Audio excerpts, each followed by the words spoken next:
Olá, eu sou Vitor Cavalcante, bem-vindo a mais uma edição do Trend Talks e hoje a gente vai discutir inteligência artificial e o impacto nos negócios. Para me ajudar nessa conversa, eu tenho aqui Marcelo Câmara, do Bradesco, Maurício Vieira, da Sanofi, Maurício Ruiz, da Intel e Pedro Gimene, da SP Trans. Obrigado, pessoal, mais uma vez, por vocês estarem aqui. Obrigado à Intel pelo apoio. E eu queria começar com uma pergunta que ela faz parte de um levantamento que a gente fez com 115 CIOs para entender como estava a inteligência artificial nas empresas, quais os benefícios eles entendem que isso vai trazer para o negócio ou não. E eles dizem o seguinte: ganho de produtividade, ganho de competitividade e agilidade na tomada de decisão estão entre os principais benefícios que essa tecnologia deve trazer quando implantada dentro das empresas. Vocês concordam com essa visão?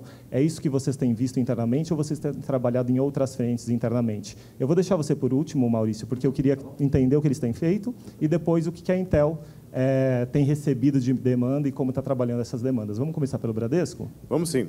A gente já tem investido nisso há muito tempo, né? Já temos mais de um projeto implantado em IA, e é exatamente isso. A gente vai ganhar produtividade, principalmente. Competitividade a gente vai ganhar durante um período, né? A gente sabe que isso vai virar o que todo mundo vai ter que fazer daqui para frente, né? Mas a agilidade e produtividade é o que a gente está almejando no final das contas. Esse é o futuro e ninguém pode ficar fora disso. Então, a pesquisa bate com a visão do Bradesco, pelo menos nesse início de jornada. Legal. Maurício, lá na Sanofi. Concordo em gênero, número e grau com a colocação. Eu acho que, a princípio, a indústria farmacêutica nunca foi uma indústria, exceto na parte de desenvolvimento de produto, nunca foi uma indústria realmente agressiva na adoção de tecnologia. Isso vem mudando. Então, a princípio, quando a gente escutou falar pela primeira vez de inteligência artificial, a gente imaginou que tipo de oportunidade a gente pode adotar ou explorar, até pelo fato de ser uma indústria muito regulamentada. E o que a gente identificou foi exatamente iniciativas que poderiam trazer velocidade, produtividade e, de repente, trazer também perguntas diferentes ao mesmo problema. Então, essa foi a tônica da nossa agenda com AI. E no caso da indústria farmacêutica, até em pesquisa deve ajudar muito, né? Obviamente, as pesquisas ficam mais lá fora, daí vocês fazem isso com a academia, inclusive, isso deve contribuir bastante, né? Você tem alguma relação, algum trabalho em conjunto, alguma troca de conhecimento com seus pares lá fora? Sim. Particularmente nessa frente, existe muita coisa sendo feita na parte de R&D, de pesquisa e desenvolvimento de produto. Onde a gente tem mais explorado isso no Brasil é na parte comercial, ou seja, na execução. Até porque, pelo fato de a gente estar falando de uma indústria farmacêutica multinacional, grande parte dessa pesquisa, de novo, é feito lá fora. Onde que a gente tem usado o AI particularmente? Até então, a gente tinha conhecimento descritivo, ou seja, com base naquilo que aconteceu no passado, no ponto de venda. A gente passou a fazer isso de maneira preditiva, ou seja, o que vai acontecer? E a gente está entrando agora num segundo capítulo. Ok, eu já sei o que vai acontecer. O que eu faço com isso? Qual que é a recomendação? Que aí você entra numa agenda mais prescritiva no sentido literal da palavra, né? Ótimo. Pedro, e lá na SP Trans, como vocês têm pensado essa questão? Então, a nossa visão é um pouco diferente. Como a gente fala de muita gente andando de ônibus todos os dias, eu tenho que pensar em como melhorar a vida dessa população, desses 7 milhões, mais ou menos, de pessoas que pegam transporte coletivo todo dia. Então, nós temos agora um projeto de aumentar a inteligência dentro dos ônibus, algo que vai sair, com certeza, até metade do ano que vem. Aí tem um período de implantação, né? São 15 mil ônibus, é a maior frota do mundo. Mas esses dados vão começar a chegar. Hoje eles já chegam e a gente meio que faz o mesmo que o Waze. A gente sabe onde o ônibus está, a não ser que não tenha algum problema de sinal, igual o Waze. A gente sabe onde ele está e explica onde ele está. A gente precisa melhorar isso, a gente precisa fazer com que uma inteligência por trás fale, olha, esse planejamento pode ser melhorado, esse trajeto pode ser mudado, não adianta mais fazer por aqui. Então, tem um monte de coisas que a sociedade vai poder se beneficiar do que a gente chama de monitoramento e operação de ônibus, a partir do momento que a gente aplica uma tecnologia um pouquinho melhor, que não é Big Data, é mais que isso. Eu preciso aprender, além de ter os dados, saber cruzar, tal, eu preciso aprender, eu preciso ensinar o software a me ensinar depois o que eu tenho que fazer. E acho que é um desafio sensacional, porque a cidade é grande, ela não para de crescer. Transporte público é um desafio impressionante, né? E a gente tem que utilizar. Um outro lado do nosso trabalho lá é o lado da bilhetagem. Esse é um pouco mais... Ele é bem complicado, porque mexe com dinheiro, mas ele é um pouco mais simples da gente trabalhar. Acho que a inteligência hoje, que a gente está pensando, inclusive motorista, ônibus autônomo, nós estamos vendo de tudo, né? Ônibus autônomos já está na pauta de vocês, então? Já está na pauta, lógico. A gente já está fazendo... Isso, em um ano, é uma coisa impressionante. Você sai de um carro que anda 20 km e você fala, nossa, andou 20 km. No final do ano, você fala, pô, andou só 400. Né? É impressionante a velocidade disso. Nós estamos vendo tecnologia. Se tudo der certo no nosso novo projeto, aí, algumas câmeras de comportamento do próprio motorista, se ele está com sono, se ele não está, se ele está tendo alguma coisa que, fora a telemetria, eu consiga pegar por câmera mesmo, a gente já está pensando, já existem esses softwares, a questão é a gente conseguir fazer essa passagem do atual modelo para o modelo que já está desenhado, e que tenho certeza que, se demorar um ano e meio para entrar, já vai estar melhor daqui a um ano e meio. Não, com certeza. A questão do veículo autônomo, só antes de eu passar para o Maurício da Intel, tem alguma previsão de testes na cidade, ou isso demora um pouquinho mais? Tem uma empresa, eu não vou falar o nome de empresa aqui, mas tem empresas ligadas à Embraer que já estão com um projeto bem legal, bem desenvolvido. Esse software de câmera, uma das distribuidoras é essa empresa, que ela vê se o ônibus saiu da faixa, se não saiu, se ele invadiu, se ele não parou no ônibus, se o motorista está dirigindo de maneira esperta ou não, através de psicoanálise. Eu não sei exatamente como é que faz isso, eu sei o resultado. E eles já conseguiram os 400 quilômetros aí andando com o motorista autônomo. É uma experiência atrás da outra, tem carro. Uma outra coisa bem legal, que não é de inteligência artificial, mas para a qual a gente vai, com certeza, são os ônibus elétricos, não os trolleybus, né? São os ônibus com bateria, né? Então, tudo isso está acontecendo. Ao mesmo tempo, o Estado tem dificuldade de ser ágil, né? Mas o plano está ali. Em algum momento, que espero que seja breve, a gente vai chegar lá. Bom, legal, projetos não faltam. Maurício, escutando tudo isso, bate com as demandas que têm chegado para a Intel, bate com o que você tem sentido de feeling no mercado brasileiro também, porque a gente está com uma amostra aqui de São Paulo, e a gente sabe que o Brasil é um país continental, né? Então as demandas podem variar muito de região para região. Acho que como primeira onda vem nessa linha mesmo, né? Vou melhorar meus processos, vou ganhar mais eficiência e coisas do gênero. O que a gente olha, que talvez seja um segundo passo, é como potencializar a capacidade humana. Entendeu? Porque o que acontece, né? O exemplo do Pedro aqui foi muito bom. Eu estou olhando a câmera, o ônibus saiu da faixa, voltou para a faixa. Imagina quantos dados são isso. Ninguém consegue processar isso. Você entendeu? Então, você ter um tipo de inteligência que te dê esses insights novos, potencializando as pessoas que estão trabalhando com isso, acho que é o próximo passo, que são coisas que você ainda não detectou, né? Ou seja, a gente está corrigindo o nosso dia a dia. Então, no meu dia a dia, como é que eu corrijo isso primeiro ou fico mais eficiente? No segundo passo tá bom, agora que eu faço isso, será que tem outra forma de eu fazer isso? Será que eu tenho como potencializar algumas dessas informações, mudar serviços, etc.? Posso cortar? Claro. É exatamente esse ponto que está o Bradesco hoje. A gente já está falando desse próximo passo, né? A nossa intenção e nosso foco lá é trazer a IA como a IA humanista. Nós estamos trazendo para os nossos funcionários, primeiramente, uma potencialização do que eles podem fazer, aumentando o conhecimento deles, no final das contas, né? E estamos trazendo para os clientes já até quem tiver um celular atualizado, o app do Bradesco, consegue usar a BIA, que é o Bradesco Inteligência Artificial, como um jeito de melhorar o seu dia, tirar dúvidas no Bradesco. Então, são duas das implementações que nós já fizemos. Essa questão de aumentar a potencialidade das pessoas é super interessante. A gente teve um debate bem longo lá durante o IT Forum Expo, e a gente focou muito em pessoas, porque tinha uma pessoa que veio do mundo de RH e ele tocou bastante nesse ponto. Mas vocês entendem que isso é uma visão geral das empresas, ou a indústria vai ter um papel educativo de mostrar, olha, essa tecnologia não é apenas para você cortar custo ou para você cortar pessoas, mas sim para ampliar a capacidade humana, mas sim para você fazer um resultado diferente e fazer diferente as coisas acontecerem na sua empresa? Quem quer começar com isso? Acho que esse é o maior desafio. Uma coisa que a gente aprendeu ao longo da implementação dessa solução foi que, em primeiro lugar, as pessoas ofereciam bastante resistência, porque, em todo momento, uma das primeiras coisas que vem à cabeça é: isso daqui vai fazer o meu trabalho. Acho que uma segunda coisa é que o nível de capacitação que você tem que ter quando você vai fazer o shaping ou moldar a solução é outro. Então, definitivamente, você levanta a barra do pessoal que vai trabalhar nesse tipo de projeto. Então, acho que são dois desafios. Tem um terceiro que vai além do treinamento, que é a comunicação, ou seja, quais os efeitos que aquilo vai causar dentro da organização.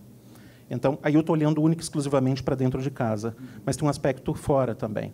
Ou seja, será que o meu paciente, em algum momento, ele vai se adaptar, vai se ajustar a um modelo no qual o interlocutor dele não seja uma pessoa, mas seja uma máquina? Então, ainda mais na indústria de saúde, né, onde você está falando de um aspecto muito sensível, isso nem sempre pode ser visto da maneira mais positiva. Então, você tem que, de alguma forma, tratar isso através de um processo de educação. E educação é uma coisa que leva tempo. Eu posso comentar, no nosso caso, na prática, o que a gente observou lá, porque é uma pergunta que sempre recebo em entrevista. A máquina vai substituir o funcionário do Bradesco? Sempre aparece isso. E, na verdade, não é. A gente está vivendo a 4ª Revolução Industrial, e uma das tecnologias dessa 4ª Revolução Industrial é justamente a IA. E na 3ª, na 2ª, na 1ª, sempre houve essa pergunta, né? O arado vai substituir o agricultor, né? A máquina, o robô na fábrica de carros vai substituir o funcionário da metalúrgico? Não aconteceu isso, não acontece isso. E, na prática, é isso que a gente viu no Bradesco. Nós tínhamos, na nossa implementação original, um call center interno para atender a funcionários, que não era a melhor coisa, porque a gente não investia nele, internamente a gente não ganhava nada com isso, né? O tempo de espera era mais ou menos 10 minutos. Né? O pessoal que fazia esse atendimento passou a ser agora o curador, a pessoa que ensina a máquina a aprender, né? Quer dizer, mudou de nível e agora a máquina responde em 5 segundos aquelas perguntas. Né? Então, todo o pessoal que estava trabalhando ali continuou trabalhando, mas agora com um job description até mais nobre. Né? A gente está precisando de gente. Quando a gente botou essa tecnologia nova para funcionar, vão aparecer mais jobs, mais empregos até para a gente poder preencher. Não, com certeza. Posso dar uma visão mais... O funcionário público, pelo menos na SP Trans, que é o que eu conheço, né, tem muita gente de 30 anos de empresa, tem muita gente que é CMTC. Ela não sabe o que é CMTC. Então, você vê... O ônibus era pequeno, apertado. Era a Companhia Municipal de Transportes Coletivos, que é a vó da SP Trans, sei lá, né? Então, tem gente que entrou, muita gente que entrou na CMTC. E eles têm um conhecimento que, para a gente que é mais de apesar de eu não ser exatamente um cara de exatas, mas para a gente que é de exatas é meio estranho. Você fala assim, por quê? E o cara olha para você com aquela cara assim, porque eu sei. Ele não consegue te provar matematicamente por que aquilo está errado ou porque tomando aquela atitude vai acontecer. Mas, em 90% dos casos, os caras estão certos, porque eles têm 30, 35, 40 anos de bagagem. Sensacional, você fala assim, cara, tal lugar aqui, o ônibus atrasou. Lá porque lá tem um baile funk que acontece 2 vezes por mês, e acontece tal. A CET avisou, não, essa semana a CET não avisou, mas a gente sabe que tem um baile funk. Ele sabe porque sabe. Aí, no planejamento, chegou um garoto novo que conhece R. E aí ele começou, com R, começou a provar tudo aquilo que eles já sabiam através do programa.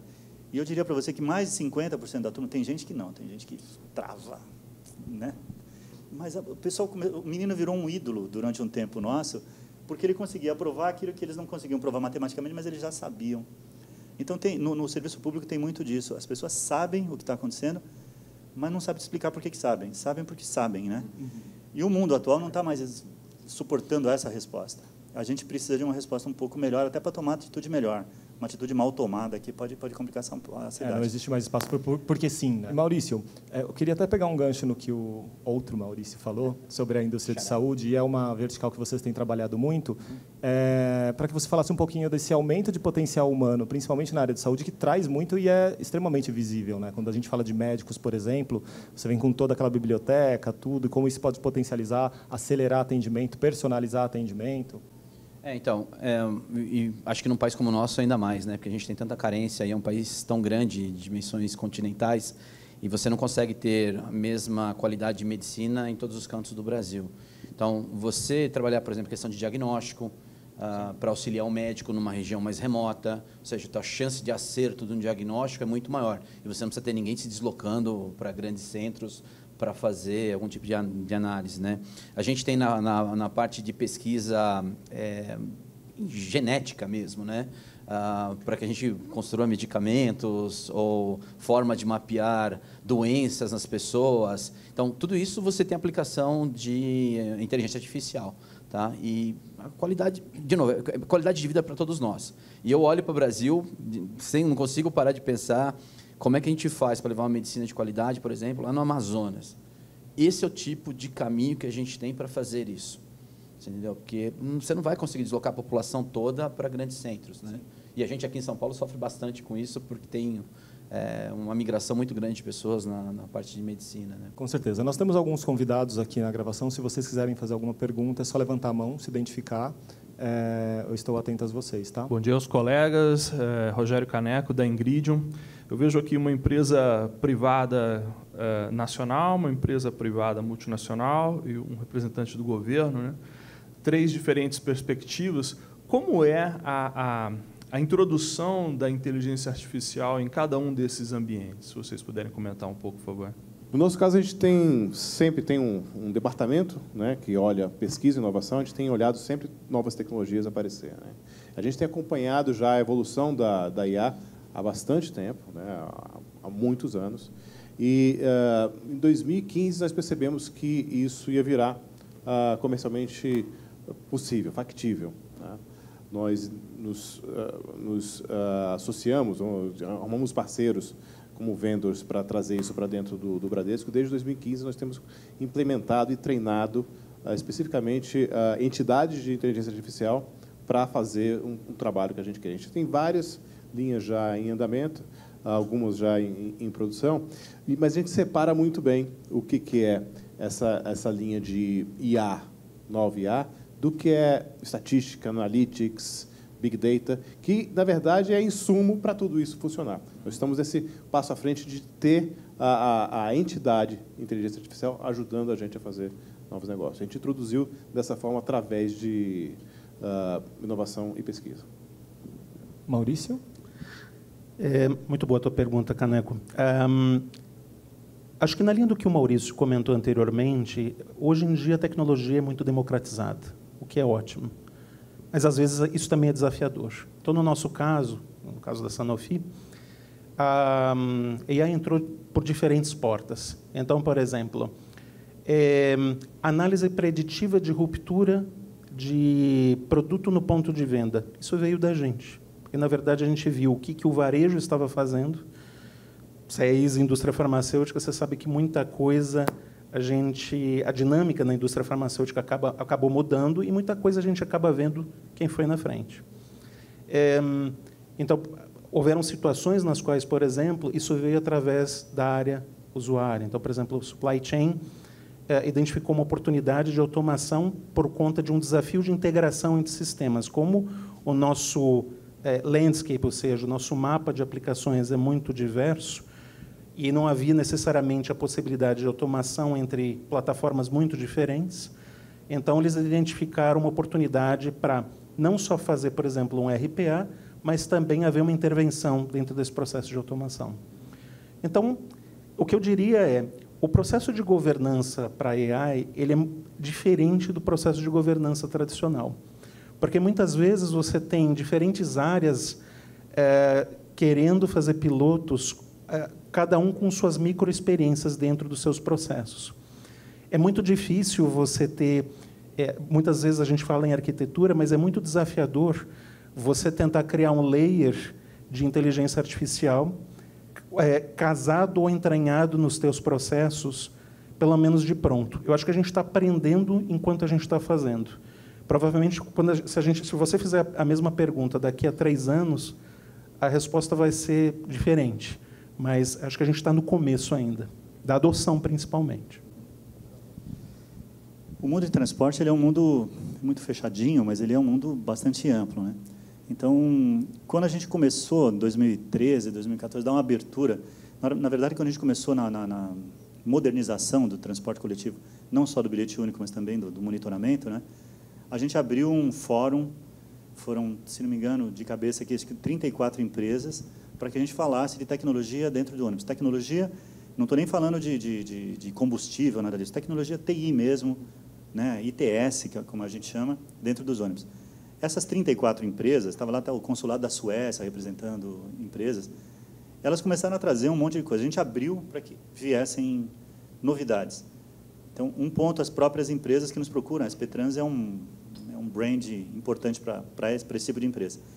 A segunda coisa, o próprio usuário, que viaja e vai para a Europa e fala, mas lá eu não precisei passar o bilhete, lá eu vi, a previsão do ônibus não erra nunca. Depois, o nosso próprio governo, né, que, especialmente esse nosso governo que está sedento por novas tecnologias e que traz uma demanda. E aí eu faço uma divisão ainda um pouco mais conservadora. A nossa área de negócios, que é bastante afetada por todas essas demandas e tudo mais. E eu acho que a gente da TI, a gente tem que falar como é que a gente vai fazer aquilo que o pessoal sonhou. Eu quero isso, então eu vou atrás para tentar descobrir. Então, quando entrei lá não tinha Big Data, não tinha nada disso, a gente falava. Agora se fala muito. Inteligência artificial, a gente está correndo atrás.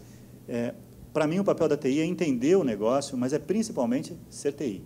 É verdade. É ser TI sem deixar de ser negócio, sem deixar de entender e compreender o negócio. A gente tem um lema, e várias empresas estão falando a mesma coisa, né? Os dados hoje representam o novo petróleo. Ok? Dados. Você tem que pensar em dados na sua empresa.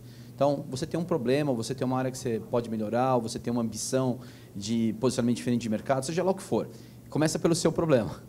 A partir daí, você fala, bom, eu tenho dados para fazer isso? Porque se você não tiver, é um sistema de automatização como qualquer outro, ou qualquer sistema que você implemente. Né? Se você quer que exista uma inteligência, onde é que está a diferença entre a inteligência artificial e a inteligência do ser humano? Esse volume de dados que você vai ter para aprender algo. Então, achei meu problema, o que eu quero resolver, eu começo a olhar e falo, bom, eu tenho fonte suficiente de dados para mim, pegando até um exemplo do Bradesco, né, quando eu começo a montar meus Big Data. Pô, comecei a captar isso, tá bom, agora como é que eu processo isso e que ações eu tomo? Entendeu? Então, mais ou menos este é o flow que a gente vê acontecendo. Né?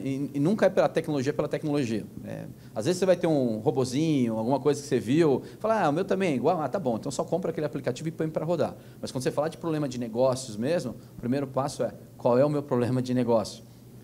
E meu problema de negócio é esse mesmo, né? Eu gostei quando você falou, temos que verificar se as perguntas que nós estamos fazendo são as corretas, né? Então, passa por isso para daí sair por uma implementação de sistema. Eu acho que nos velhos tempos era aceito que a gente, como TI, auxiliasse a entender o que tinha acontecido no passado. Aí a gente passou, de alguma forma, a gente começou com o AI a prever o que vai acontecer. Eu acho que tem um terceiro capítulo que a gente vai passar, que é o de surpreender. É esse capítulo que o negócio está interessado de fato. Não é só na recomendação. Fator surpresa. Pergunta, por favor. Bom dia. Sou Cristiano, estou na Traveler Seguros. O que eu queria saber, assim, se vocês já têm algum indicador, alguma coisa que mostre como que está a adoção de novas tecnologias, como é que isso aí está funcionando, né? Um de vocês falou aí sobre a questão da governança, porque assim, em algum momento nós vamos ser cobrados aí por todo o investimento feito, né, nessas novas tecnologias. Queria saber se já existem alguns indicadores, como que vocês estão trabalhando isso, como é que vocês estão justificando a adoção de novas tecnologias no vosso respectivo negócio. Eu vou quebrar o protocolo e falar antes de vocês, porque eu tenho uma informação do Antes da TI Estratégia, é um estudo que a gente faz com 700 CIOs esse ano, então uma base bem boa entre as 1000 maiores empresas do Brasil.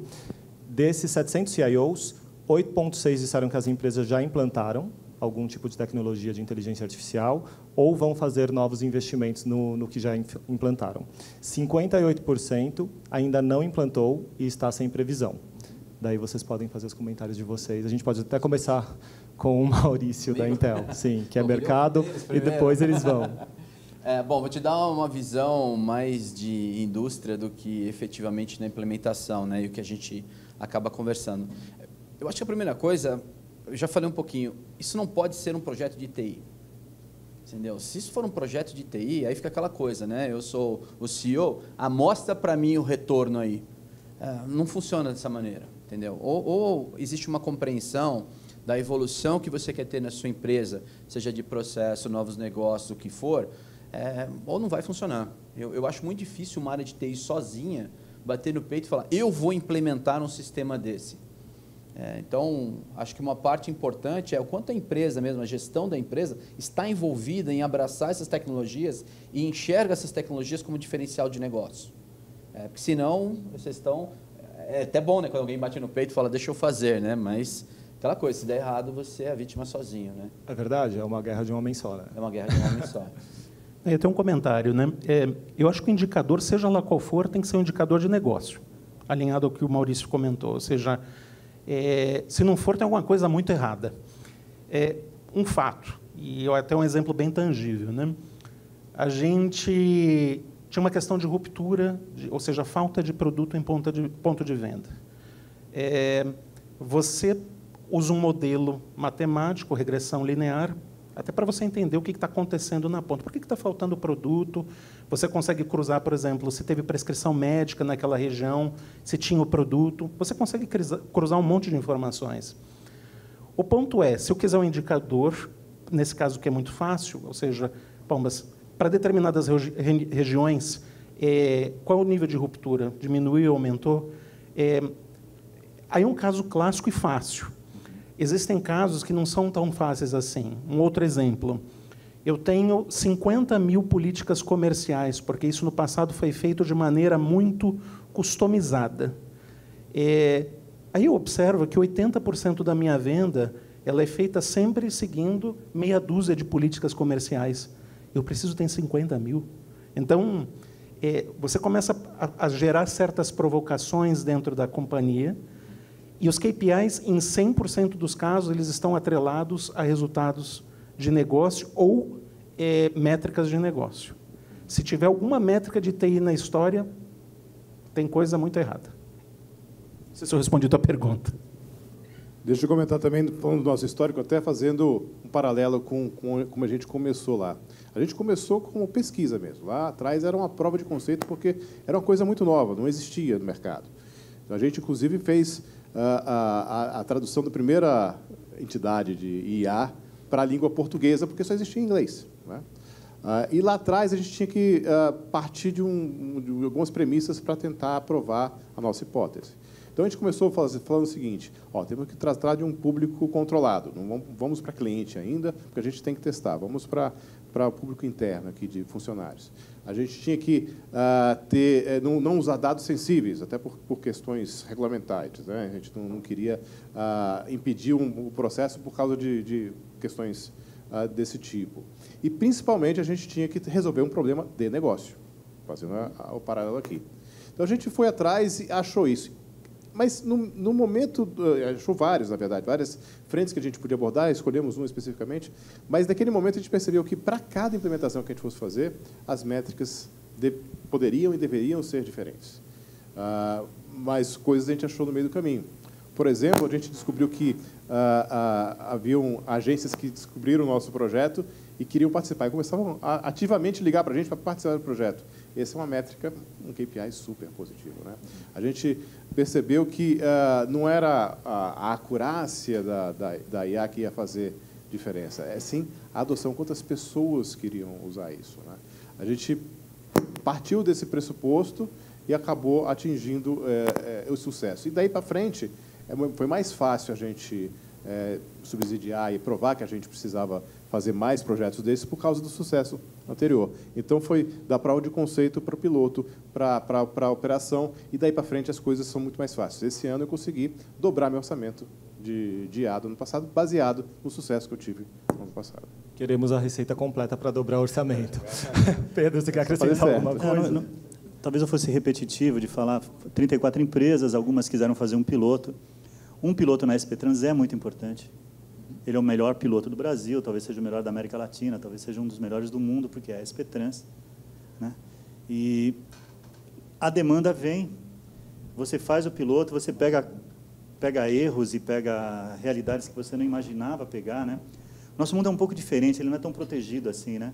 Eu estou num ônibus a 38 graus Celsius com 200 pessoas, 200 exagerei, né?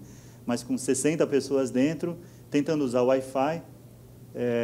Quando esse cara chega na garagem, vai uma moça limpar o ônibus e mete um VAP no Wi-Fi, né? É um mundo diferentinho, assim. Então, a gente precisa fazer os testes de esse troço funciona ou não. Mas quem manda mesmo é um pouco a opinião pública. A nossa área de negócio é muito boa, ela está antenada, ela é procurada por todo mundo. Mas eu diria que a opinião pública, a imprensa, o próprio prefeito, né, a diretriz do governo, mais a área de negócio, são esses os caras que fazem com que as coisas sejam importantes ou não. E eu falei que ia ser repetitiva, porque se a gente não for uma área de TI forte, nem que seja internamente forte, a gente implanta. E depois, cara, lá na frente, juntar tudo é outro problema. Legal. A gente tem mais uma pergunta aqui do Marcos Gimenez. Como comentado pelo Pedro, da SP Trans, diversas regras de conhecimento foram registradas nos sistemas da sua companhia. Então, eu gostaria de perguntar para os senhores o seguinte: os sistemas especialistas que há décadas nós temos nas nossas empresas, que são um dos pilares da inteligência artificial, chega um momento que esse modelo se esgota. É um modelo de sucesso e chega um momento que ele se esgota.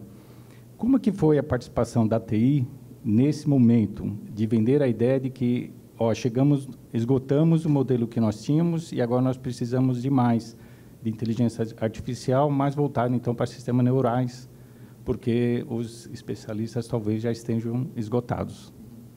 A primeira reação da TI foi de medo, porque ou de tentativa até de depreciação. Não, mas isso não é robusto, isso não tem capacidade, isso não tem escalabilidade, enfim. A partir do momento que se testou o modelo, ou seja, a prova de conceito ainda é a melhor resposta para qualquer situação desse tipo. E você prova que o modelo funciona e que ele é mais eficiente, mais eficaz, essa resistência começa a cair por terra. Acho até que uma área de oportunidade que a gente teve foi ter um change management mais robusto. E não é fora de casa, porque fora de casa o pessoal quer, ainda mais porque é novidade. Querem testar outras coisas. Dentro da TI foi mais desafiador, foi mais complicado. Então, eu te diria que todo esse legado ele é fundamental. Sem isso, a AI não funciona. E aí só funciona quando você tem uma fundação da casa robusta o suficiente para que você possa explorar essas novas perguntas. E dado sai do legado. Pode até sair de outras fontes, mas sai principalmente do legado. Bastante interessante você falar dos sistemas especialistas, né? Que realmente a IA rudimentar, é daí que partiu tudo, né? É daí que começou a automação para a gente conseguir chegar em todos os algoritmos que a gente tem para a gente poder fazer a IA como a gente tem hoje. Só que um sistema desse, se fosse colocado na CT, como é que é? Não, CMTC. Hoje não seria válido. Você teria que ter feito algumas versões para isso funcionar e jogar fora aquilo que você fez, fazer novo e tudo mais. Para a IA, é uma tecnologia totalmente diferente, é um paradigma diferente. Quanto mais ela funcionar, quanto mais ela ser exposta para dados, melhor ela fica melhor com o tempo. Então, só essa frase já ganha metade do público de TI. A outra metade continua com medo. Mas eu vou fazer uma última pergunta para fazer uma rodada com todos vocês, que é sobre aplicação mesmo de AI. Que tipo de aplicações vocês têm visto? A gente fez essa pergunta, elencamos diversas formas de aplicar. E a maioria apontou aplicação em relacionamento com o cliente e sistemas de recomendações e comportamento do consumidor. Onde vocês têm visto, além dessas áreas que são bastante populares quando a gente fala de inteligência artificial, seja por chatbot, seja por URAs e outros tipos de automação, segurança da informação, por exemplo, é uma área que vai se beneficiar muito. Que outras áreas vocês acham que devem se beneficiar, ou na empresa de vocês, ou no caso de você, Maurício, em termos de mercado mesmo, de uma maneira geral? Vamos começar aqui pelo Câmara e termina com o Pedro. Nós começamos por relacionamento, né? Não só com o cliente, mas com o nosso funcionário, sim. Mas as áreas são as mais diversas possíveis. A gente tem visto implementações de segurança, medicina, computação, visão computacional, e a gente está querendo adotar o máximo possível disso, inclusive no back-office, não tenha dúvida. Acontece que a gente tem que focar, né? E aí a gente vai focando no que for mais adequado. Não vejo no futuro alguém não fazer alguma coisa numa empresa sem IA. Quem estiver fora realmente vai estar atrasado, vai estar no século passado, porque essa é a realidade desse século. Tem alguma aplicação que você consegue adiantar para a gente do Bradesco, além da de relacionamento que a gente conhece? A gente, vocês vão ter surpresas em breve, né? A gente tá jornalista, sempre jornalista, você viu, né? Que é um furo aqui, né? Legal. Maurício? Pensando na vertical saúde, né, na cadeia de valor aí na qual você tem plano de saúde, você tem o hospital, tem o médico, tem o paciente, definitivamente eu acho que tem uma tremenda oportunidade para os planos de saúde. Porque o plano de saúde, acima de qualquer coisa, é uma seguradora. Então, dados existem, prontuário médico, dependendo, existe. Então, acho que tem uma tremenda oportunidade aí de você identificar e prever, até com base em comportamento, que tipo de impacto você vai ter, não só do ponto de vista de negócio, mas também para o teu paciente, né? Então, se você já sabe que o cara geneticamente tem uma tendência a ter uma determinada enfermidade, por que não fazer um processo preventivo em cima disso? É quase que uma questão de farmacoeconomia, né? É basicamente isso. Então, ótimo. Maurício? Tem uma aplicação que eu acho que é bem imediata, que é processamento de imagens. A gente tem câmera hoje para todo lugar e, geralmente, quando são geradas as imagens, fica alguém lá na frente olhando, né? Deixa eu ver se eu acho o que aconteceu. O que não faz sentido nenhum, né? Você já tem sistemas hoje que te reduzem, sei lá, 1 hora, 2 horas de filmagem para 30 segundos que tem aquilo que você está procurando, né? A gente teve essa semana aqui um incidente aí na Marginal, né? Isso aí, um drone, entendeu? Escaneando aquilo ali, você aumenta a chance de detecção de um problema, seja ele estrutural ou não, de uma maneira muito mais rápida, né? E se a gente for olhar, a gente já tem as câmeras, a gente tem tudo, está aí, né? É uma questão só de implementar efetivamente. Então, pensando em Brasil, eu acho que essa é uma área que está pulsando aí. É só uma questão de implementar. Perfeito. Pedro? Roubou minha fala. O novo projeto de ITS dentro de ônibus, que deve ser publicado em consulta pública em breve, né? Ele prevê 2 coisas que para a gente... Prevê um monte de coisas, né? Então, eu continuo com o GPS, eu continuo com os dados de latitude e longitude, eu posso colocar uma inteligência maior para adivinhar qual o trajeto que aquele ônibus está fazendo. Em São Paulo não é tão fácil. Há ônibus que fazem o mesmo trajeto e só na última milha é que eles vão para um lado ou para o outro, não é tão simples adivinhar. Eu estou falando isso porque hoje é setado à mão, então é passível de erro, né? Mas dentro do ônibus, além disso, que já tem hoje, que já ajuda, a cidade, a gente vai ter uma interface com a telemetria do ônibus, que são dados que vêm do motor do ônibus, ali, que vêm da engine, da Mercedes, da Volvo, né? Isso me dá uma possibilidade de melhorar, aí no caso, especialmente do operador que está lá na frente, do operador de ônibus mesmo. A dirigibilidade, como é que o cara dirige, se ele breca muito, se ele não breca, se ele faz curva muito rápida, um monte de dados que vão vir. E, do nosso ponto de vista, consumo, quanto é que está consumindo, se porta aberta, todos esses dados vêm da telemetria. A gente vai começar a receber todos esses dados. E são 4 câmeras embarcadas, por isso que eu brinquei. 4 câmeras, 2 para dentro, 2 para fora, prevenção de acidente, furto, confusão, desmaio, tudo isso. Então, como é o projeto? A partir de um determinado evento, vamos dizer que uma pessoa tenha caído numa brecada do motorista, né? Ela cai. Então, naquele momento, a nossa previsão é selecionar dentro da câmera alguns segundos antes, alguns depois, pegar a câmera da frente para ver se ele teve um motivo para brecar ou não, e fazer algum tipo de investigação. A gente não sabe, de repente, a pessoa se machuca, a gente não sabe o que pode acontecer. Então, hoje, tudo isso é super legal quando eu falo aqui, está na cabeça de todos nós. Fazer, eu vou precisar realmente de muita tecnologia para fazer. Do outro lado, na minha outra torre lá, o combate ao mau uso, aí, acho que o Bradesco dá de 100 a 0 na gente, mas a gente também tem bastante... A gente precisa de muita experiência no combate ao mau uso do bilhete, à fraude. É isso. Não, legal. O bom é que tecnologia não falta para os projetos que você tem em mente aí. Com certeza vai dar certo e vai beneficiar muita cidade. Vai ligar para ele depois, com certeza, Maurício. Bom, quero agradecer, então, Marcelo Câmara, do Bradesco, Maurício Vieira, da Sanofi, Maurício Ruiz, da Intel, Pedro Gimene, da SP Trans. Eu sou Vitor Cavalcante, esse foi mais um Trend Talks. Hoje a gente discutiu inteligência artificial e os impactos nos negócios. A gente se vê. Até a próxima.